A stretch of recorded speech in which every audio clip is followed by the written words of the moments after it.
नमस्कार दोस्तों, देश में लोकसभा चुनाव 2024 की घोषणा होने में अब एक महीने से भी कम का समय रह गया है। लेकिन चुनाव से पहले ही पश्चिम बंगाल की राजनीति में एक बहुत बड़ा भूचाल आ चुका है। दोस्तों, अगर आप वर्तमान भारतीय राजनीति को फॉलो करते हैं तो आपने हाल ही दिनों में संदेश खाली नाम जरूर सुना होगा। पश्चिम बंगाल के उत्तर 24 परगना जिले के बशीरहाट उपखंड में स्थित संदेश खाली इस वक्त पूरे देश में चर्चा का विषय बना हुआ है। पश्चिम बंगाल का संदेश खाली इन दिनों भारतीय राजनीति का केंद्र बिंदु बन चुका है। यहाँ पर तृणमूल कांग्रेस और भाजपा के बीच आरोप प्रत्यारोप की राजनीति काफी विकराल रूप ले चुकी है। बंगाल के संदेश खाली में जहां आदिवासी और दलित महिलाएं टीएमसी के नेता शाहजहां शेख और उसके साथियों पर कथित तौर पर महिलाओं के साथ अत्याचार करने और उनकी एवं किसानों की जमीन हड़पने के कारण विरोध प्रदर्शन कर रही है, वहीं दूसरी ओर तृणमूल कांग्रेस और ममता बनर्जी इसे आरएसएस और बीजेपी की चुनावी साजिश बता रही है। लेकिन दोस्तों, आखिरकार संदेश खाली का यह पूरा मामला क्या है और यहाँ की महिलाएं आखिर कौन है और क्या उनके आरोपों में कोई सच्चाई भी है? इन सब बातों को जानने के लिए आपको वक्त में थोड़ा पीछे चलना होगा। लेकिन हम आगे चले उससे पहले मैं आपसे एक विनती करना चाहूंगा कि हमारे लिए हर महिला का सम्मान सर्वोपरि है, चाहे वह महिला राजस्थान की हो या मणिपुर की, चाहे बंगाल की हो, चाहे यूपी की या फिर कहीं की भी हो। उसके साथ होने वाला अपराध निंदनीय और क्षमा योग्य नहीं है। लेकिन हम एक समय पर एक ही घटना के बारे में और उसके राजनीतिक और सामाजिक परिप्रेक्ष्य पर चर्चा करेंगे। इसलिए आप इस वीडियो को किसी भी राजनीति से प्रेरित या पक्षपाती पूर्ण न माने। और यदि आपको वीडियो अच्छा लगे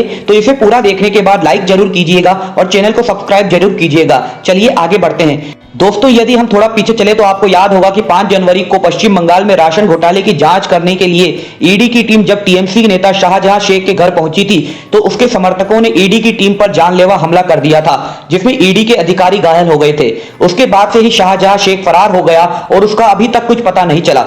इस घटना के लगभग एक महीने बाद यानी कि 8 फरवरी को इसी इलाके संदेश खाली की महिलाओं ने शाहजहां शेख और उसके समर्थकों पर महिलाओं से यौन शोषण, अत्याचार, उनकी भूमि पर कब्जा का आरोप लगाते हुए प्रदर्शन शुरू कर दिए। और अगले ही दिन प्रदर्शनकारी महिलाओं ने शाहजहां शेख के साथी शिबू सोरेन और हाजरा के उनकी जमीन हड़प कर बनाए गए पोल्ट्री फार्म्स में आग लगा दी। जब पत्रकारों की टीम यहां पर हो रही घटनाओं और मामले की जानकारी लेने के लिए यहां पहुंची तो यहां की आदिवासी और दलित महिलाओं ने कैमरे पर अपना मुंह और पहचान छुपाते हुए अपनी आप बीती सुनाई और कहा कि टीएमसी के नेता शाहजहां और उसके साथी गांव-गांव जाकर सर्वे करते हैं।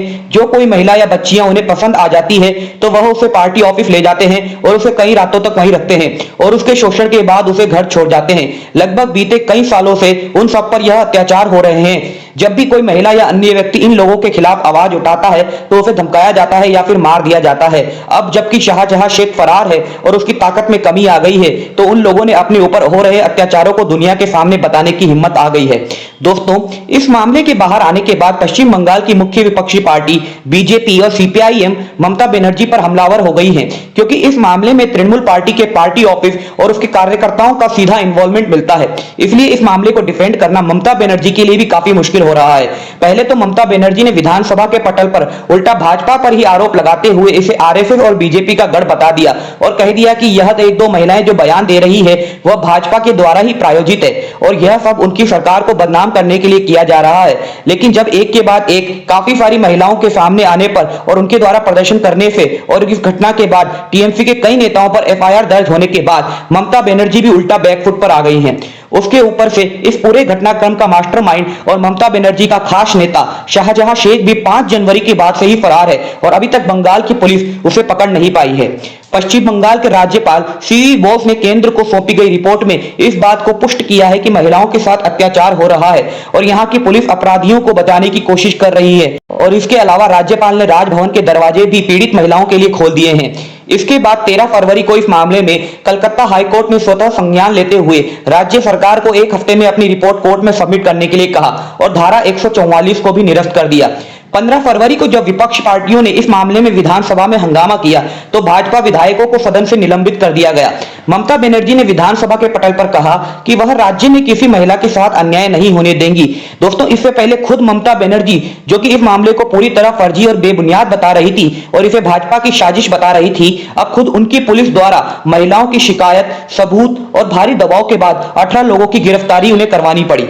दोस्तों, राष्ट्रीय महिला आयोग की अध्यक्ष रेखा शर्मा ने भी जब इस इलाके का दौरा किया तो उन्होंने कहा है कि मैंने यहाँ की महिलाओं से बात की है और उन्होंने मुझे अपने साथ होने वाले अत्याचारों के बारे में बताया है। हम इस मामले की रिपोर्ट राष्ट्रपति को सौंपेंगे और उनसे राष्ट्रपति शासन की सिफारिश करेंगे। दोस्तों, फिलहाल इस मामले को लेकर भाजपा ममता बनर्जी पर किस कदर हमलावर है, इस बात का अंदाजा आप इसी बात से लगा सकते हैं कि पिछले दिनों संदेश खाली जाने को लेकर भाजपा प्रदेश अध्यक्ष सुकांत मजूमदार पुलिस के साथ हुई झड़प में घायल हो गए थे और इसके बाद उन्हें अस्पताल के आईसीयू में भर्ती कराना पड़ा था। इसके अलावा जब हम आज यह वीडियो रिकॉर्ड कर रहे हैं, तब तक की खबरों के अनुसार भाजपा के नेता शुभेंदु अधिकारी भी लगातार संदेश खाली जाकर महिलाओं से मिलने की जिद कर रहे हैं, लेकिन बंगाल पुलिस द्वारा उन्हें रोके जाने के बाद उन्होंने हाईकोर्ट में याचिका दायर की, जिसके बाद से हाईकोर्ट ने उन्हें संदेश खाली जाने की इजाजत दे दी है।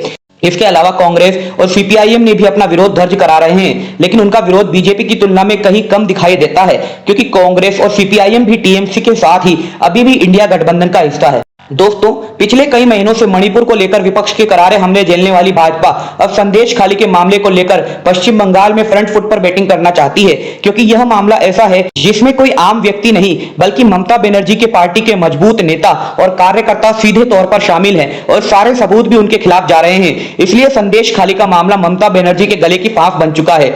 लोकसभा चुनाव से ठीक पहले आने वाले दिनों में संदेश खाली मामले में खुद की पार्टी और पार्टी की छवि को बचा पाना ममता बनर्जी के लिए कतई आसान नहीं होने वाला है, क्योंकि भारतीय जनता पार्टी जहां सत्ता में होती है तो खतरनाक तो होती ही है, लेकिन विपक्ष में होने पर वह दुगनी खतरनाक हो जाती है। इस बात का अंदाजा हम भाजपा के विपक्ष में रहते हुए उसकी राजनीति के पूर्व उदाहरणों को देखकर लगा सकते हैं। खैर, संदेश खाली मामले में आगे जो भी कार्रवाइयां आगे बढ़ती है उसके बारे में हम आपको वीडियो या शॉर्ट्स के माध्यम से अपडेट करते रहेंगे। तब तक के लिए यदि आपको हमारा यह वीडियो अच्छा लगा और इन्फॉर्मेटिव लगा तो इसे लाइक कीजिए और चैनल को सब्सक्राइब कीजिए। मिलते हैं आपसे अगले वीडियो में। आप सभी का बहुत बहुत धन्यवाद।